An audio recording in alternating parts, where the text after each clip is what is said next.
Hello my dear friends, today I'm making Daal Makhni. So Daal Makhni is one of the most single popular dal you will find on any restaurant, Indian restaurant menu. And everybody has a different version of making it. This is a version that I learned from my mom and it's super delicious. It's as good as any other restaurant, even better. Now here's the deal, today I'm going to make this the way that they make it in the restaurant, but you can also make it in a very easy and simpler way at home. I'll show you both ways. So this one I'm going to do in two parts. For this, you need overnight soaked rajma or kidney beans. They're soaked overnight. Now you can use can, but if you do use can, make sure you add it before you after you pressure cooker the dal. All right, don't add it in this process. But because this is overnight soaked, we have to put it in the pressure cooker.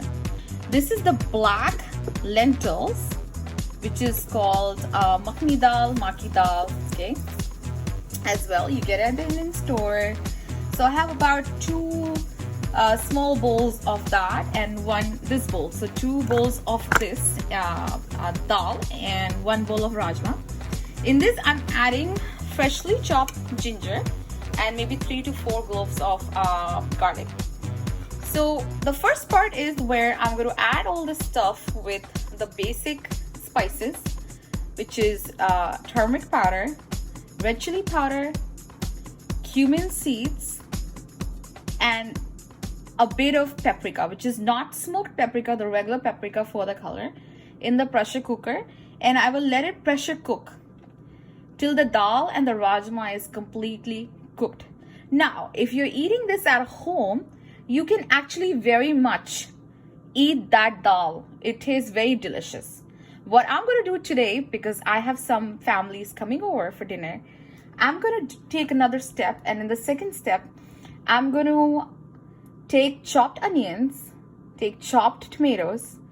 I'm also going to cook the onions till it's nicely browned up, and the tomatoes as well, and I'll blend it in the blender and then add that. And then when I'm going to serve this, I'll add a little bit of cream on top. So I'll show all of that in the video, but this is just just a summary of what you're going to see in this video today. It's very simple and easy to make. It doesn't take too long. On the pressure cooker, you will have to give it at least 4 to 5 whistles on medium low heat so that the kidney beans and the dal gets cooked. So here you go. So right now I've added about 1 big tablespoon of ghee. If you are vegan, you can put any kind of oil you like except for coconut oil. I won't take the pungent ones. Now in this, I'm going to add some cumin seeds, maybe half a teaspoon of cumin seeds. There you go. In this, I'm going to add the garlic and the ginger. After this is put in here, about 1/4 teaspoon of turmeric. Turmeric powder goes in, and my red chili powder. Now this is to taste. Mix this all really well. There you go. After this, we are going to add our delicious dal and kidney beans. The kidney beans are in.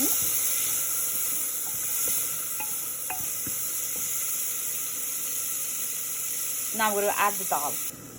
The dal is in and nicely mixed up. Now in this, we are going to add salt and also our paprika powder, which is important for the color of the dal.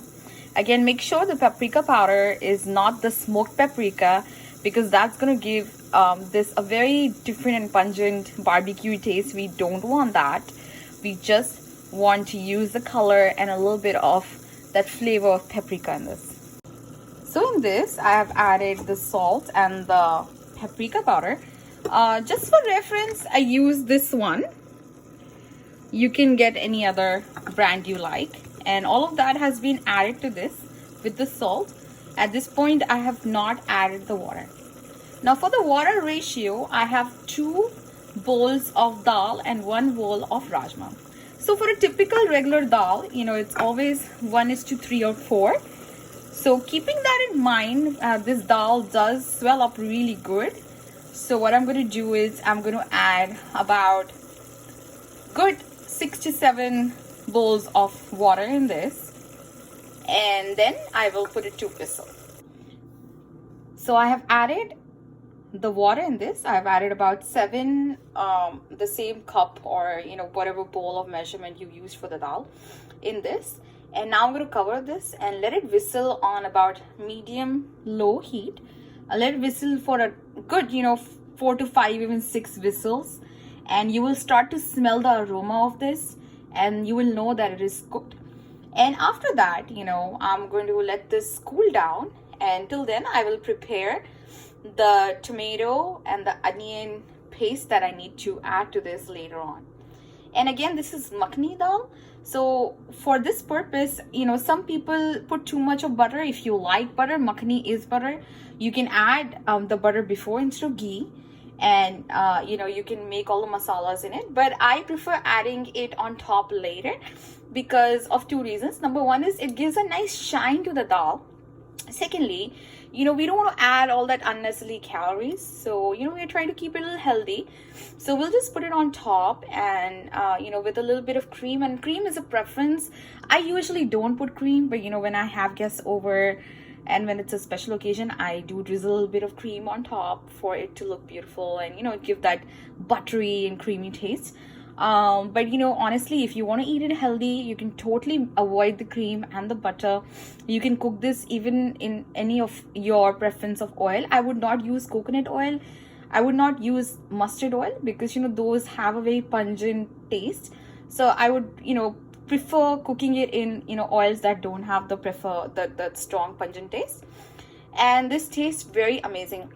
Now at this point, if you're cooking this for your family and you don't have the time to go out there and chop the onions and first cook them and then blend them, you can also actually add the tomatoes and onions to the masala before and cook it over here and then make the dal.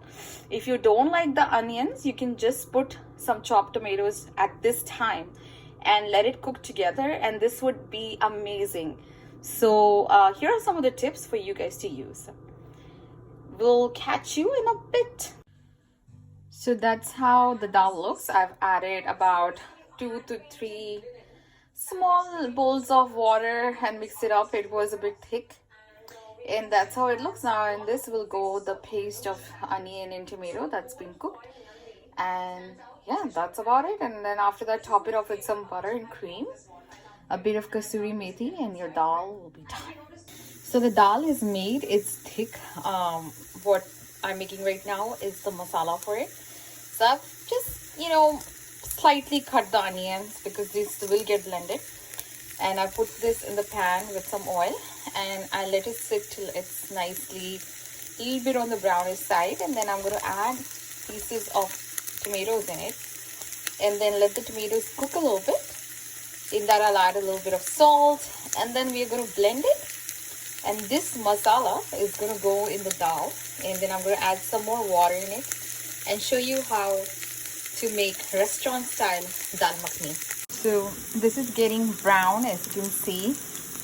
The onion should not be raw because once the masala goes inside, once this paste of onions and tomatoes goes inside the dal won't be cooking in too much because it's already been cooked in the pressure cooker. So, if the onions are raw, then they'll taste very raw. So make sure that they're nicely brown. And you can see some of them are getting nice color. And after they're done, I'm going to add the tomatoes. They're done, and I've just added 2 medium-sized tomatoes into this. And I'll let the tomatoes cook a little bit. The tomatoes are almost cooked. In this, I had added a little bit of salt for expediting the cooking. And also in the beginning, I not put too much salt in the dal because I knew I'm going to add this. And then I added a little bit of red chili powder. The dal was not too spicy. We like our food a little spicy. You can avoid that. But you can see that the tomatoes have started to cook. And, It's just going to be a matter of a few more minutes before it's done. And then we let this sit and cool down so that we can blend it once it's cooled. And then after that, I'll show you how the mixture looks, and that will be added to the dal. This is how the dal looks with extra water on top, and then we're just going to pour the paste of the onion and tomato inside. So remember, I was just cooking the onions and tomatoes, so I let it sit. I just let it cook for a little bit, and then just add this to the dal with some water. This dal gets very thick really quickly because it drinks a lot of water, so it's a good thing in a way. So before your guests come, you can add some water to it and you can actually serve it. So at this point, it's pretty much done. All I'm going to do is just add a little bit of kasuri methi in it, and then you can add your butter and cream on top. So there you go. This, I'm going to add a little bit of kasuri methi, fenugreek leaves, and these are dried. I try to put them in the microwave for a little bit so that moisture is taken, and just like that, just a little bit. That's good enough. Kasuri methi is in, and I've added a little bit of butter on top, and that's about it. Just mix it all up, serve it hot with either a naan, bread or rice, and enjoy it. If you want, you can drizzle some cream on top and make it a little bit more creamy, but with the onions and the tomato paste, it's just perfect. It's creamy enough. And that's the butter making it makhni, and it's delicious. Let me know what you guys thought about the recipe, and if you tried it at home, let me know how it was. The dal is thick, so sometimes when you boil it, it turns out to be a little dry. Don't worry about it. If it's dry, it needs to be cooked. After it's cooked, you can always add water and just adjust the salt. For cooking, make sure it's on medium low. So it's going to whistle here and there, but it's going to sit on the stove for good 30 minutes, 35 minutes. The more it sits on low, the better it is. And enjoy your dal makhni, all made at home, fresh, healthy, and yeah, it's simple and easy and under an hour.